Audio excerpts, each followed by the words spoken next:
Hello, Carja and Fáilte Isteach. Welcome back to Undercover Irish as we start our second series. My apologies, Mavrone, for being away for so long. I'm delighted to be back and can't wait to share this season with you. Carja, just to begin, in the time off and in the preparation before season one, I thought long and hard about what I wanted to achieve and what I wanted to create with this particular podcast. And to be entirely honest, I don't have exactly a full answer, and maybe that is the answer itself. It's simply a journey through history, through language, through culture, mainly around Irish and Irishness, sometimes national and sometimes international, sometimes stories, sometimes ballads, a little bit of everything. And perhaps I just have to part that and allow that to be as it is. But my aim is that maybe one or two or three people, or more than that, might find some fulfillment or some enjoyment out of listening to it, might learn something from it, or might make a bit of a connection that they didn't see there before. And it's a two-way street as well, because in doing this podcast, I've had messages from people, and whether it's the topic that I'm discussing or whether it's something they've added to it, it's a fantastic experience, I have to say. So before we go any further, Gurv Mila Mila Mahagut, thank you so much for the support and the kind words, and of course your continued listening. And in thinking about this particular week's podcast, the first of season 2, it'd be remiss not to mention the passing of Manchán Magan. Now, Manchán was a great inspiration to me in my experience and my interaction with my own Changa, my own national language. And I think that's been the case with anyone who's ever read one of his books or watched one of his documentaries. And Manchán, for me, kind of sums up this better approach that we should have, in my view, to our language, and not just our language, but every language that's out there. Manchán's approach to it, his creativity, his passion for it, his love for it, was evident in everything that he did, all of his writings, all of his books, and all of his documentaries. Now, one of the things that I find really interesting or spiritually interesting about Manchán and his work, Yeshde Greva Anam, is that he had, as is well known, a direct line or direct lineage to the O'Rahilly 1916 hero, so Michael Joseph O'Rahilly. Now, Michael Joseph O'Rahilly, the O'Rahilly, was one of those of a generation that sought to revive the Irish language, not just the Irish language, but the Irish cultural way of life, through Gaelic games, through social organisations, and obviously in the O'Rahilly's time, 1916, the idea of a separate republic, the idea of a unified, free Ireland. And his image of that wasn't merely a political thing or a political entity, it was also around the idea of salvaging what was left of Irish nationhood and Irish cultural organisations. And one of the quotes that's attributed to the O'Rahilly is that when the message went out to him about 1916, about the rebellion happening, he arrived in his motor car, and his line that he was quoted for him was, quote, "Well, I've helped to wind the clock. I might as well hear it strike." So if 1916 was, doomed to failure because of the massive odds that they're up against, the O'Rahilly was one of those that realised that it was probably necessary in order to awaken an understanding, a political understanding of Irish sovereignty, of Irish freedom, of Irish republicanism. And that quote, it's really, really haunting, because he's going into a situation where he will die. And of course, he led a charge during that rebellion, which was a charge to death, essentially. I've helped to wind the clock. I might as well hear it strike. Now, while Manchán obviously is a man in his own right and stands and stood on his own work, the reason why I'm drawn back to that quote is because the actions of the O'Rahilly, the actions of those freedom fighters, not just in 1916, but throughout generations, sometimes people can completely minimize it down to the idea of setting up a free government or a free nation. But it goes beyond that. It goes into culturalism. It goes into music. It goes into art. It goes into language, of course.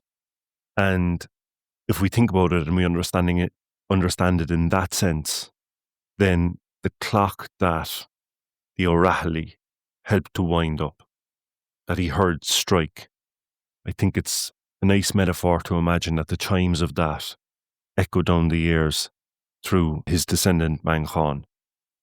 One of the things that Manchán's work has taught me certainly is to think more deeply about my own native language. So prior to coming to Manchán's work and other people like that, and there's many other people working on Gaeilge in that space as well, I was a pretty fluent Irish speaker. When I say fluent, I don't mean the best in the world, far from it, but I had a decent competency around it.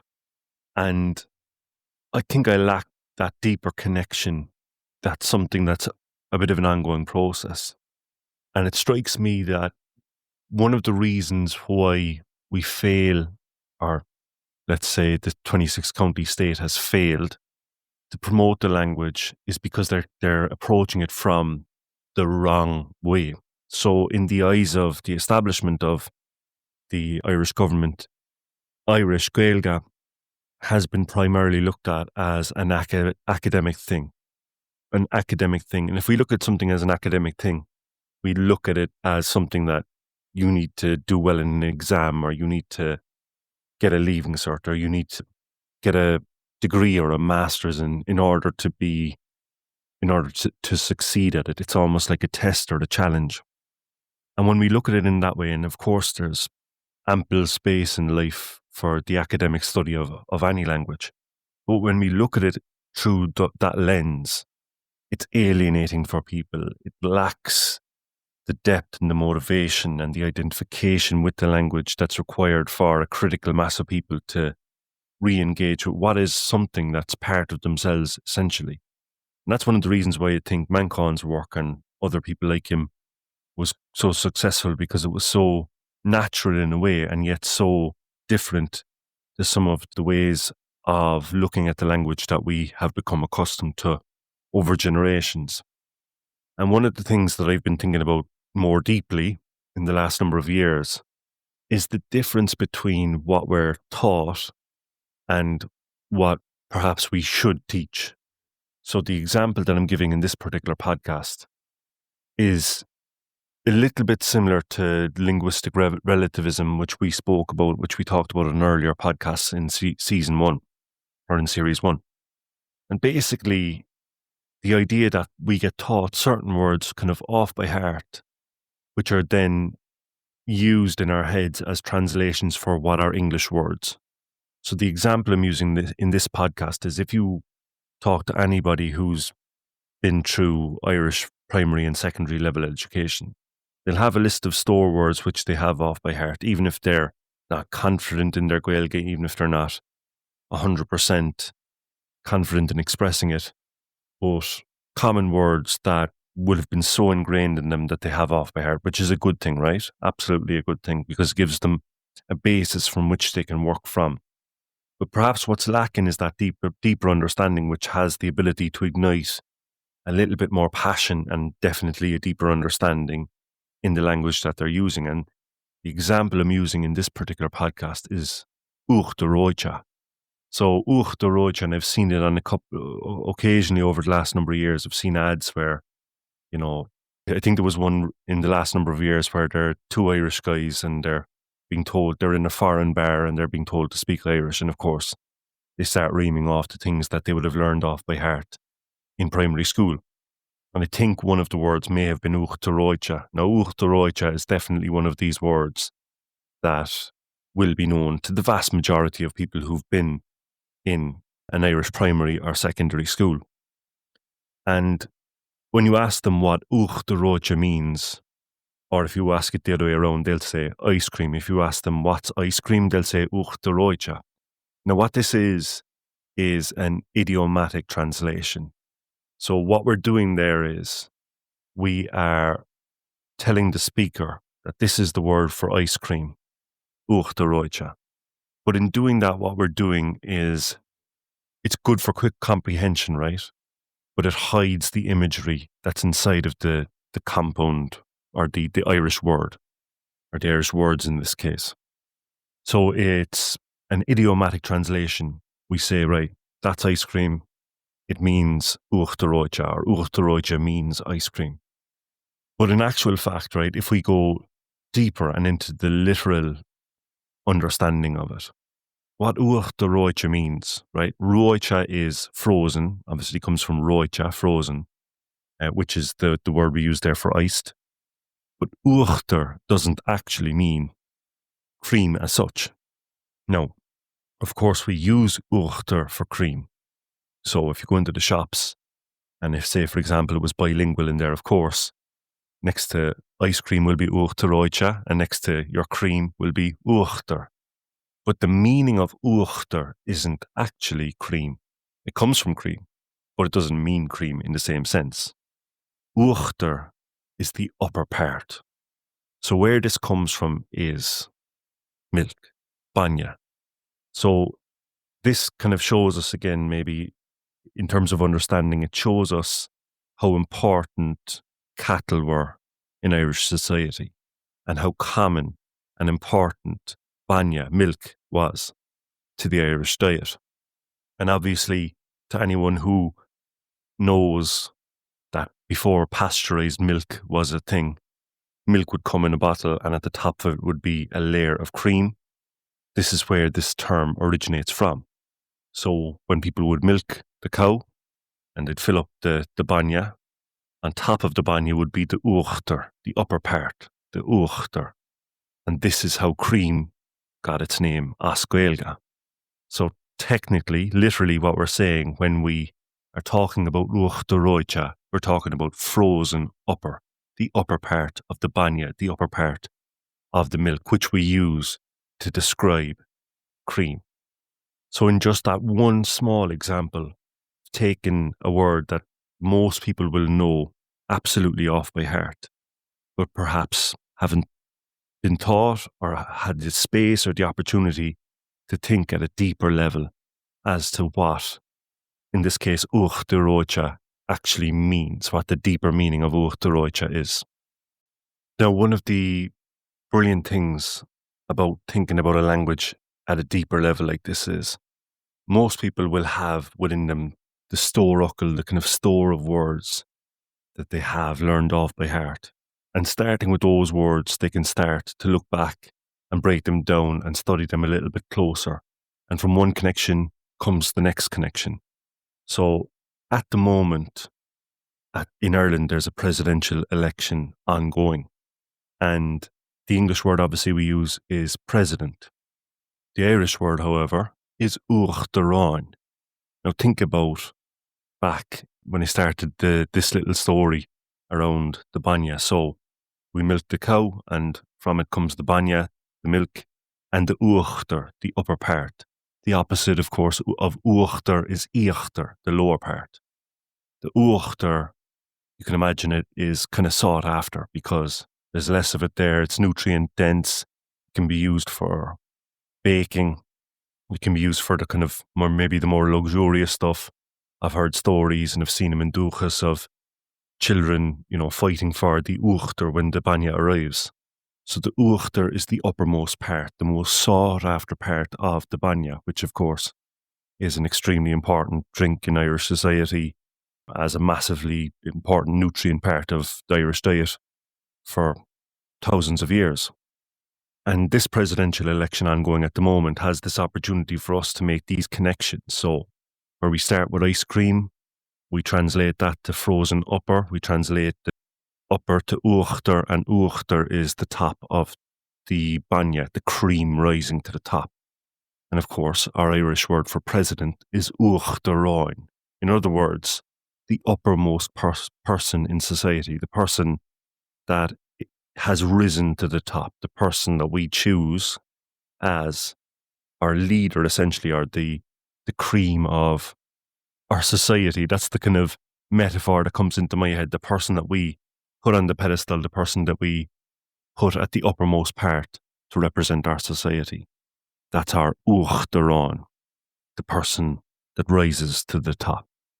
So this for me is a much deeper way of engaging with the language, and through those connections, it helps people to remember things. It helps people to make connections with everyday life, things that are ongoing, and to think about their language at a deeper level. So for me, this is something that's a much more effective way of simply learning things as an idiom for English words. That's a great starting point. It gives you a great platform, of course.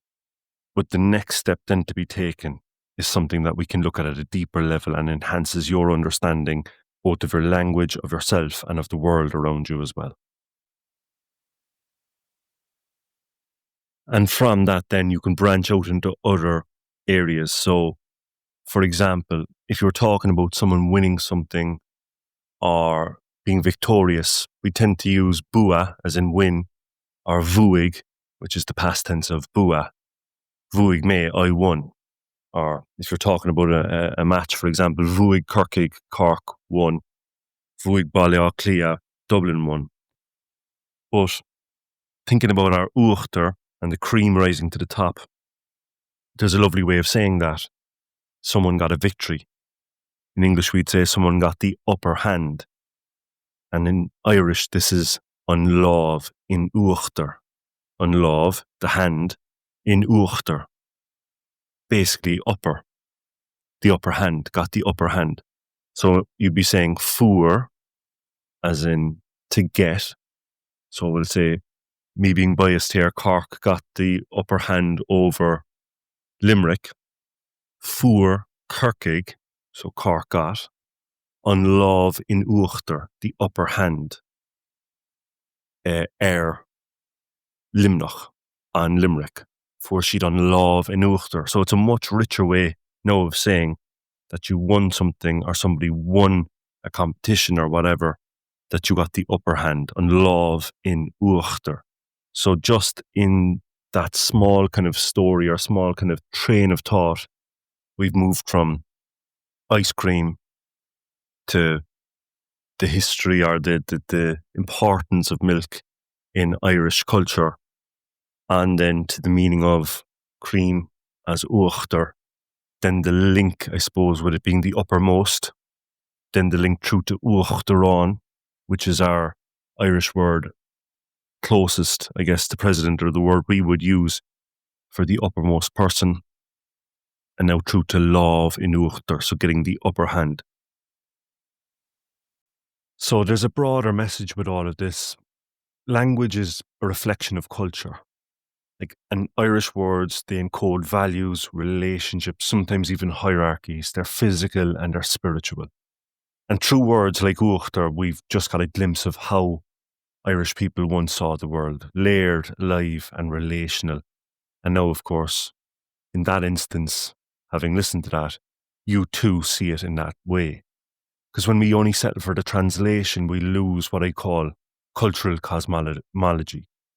So there's a real richness and beauty and depth to really drilling down and learning the intricacies of the language, like Manchán advocated for.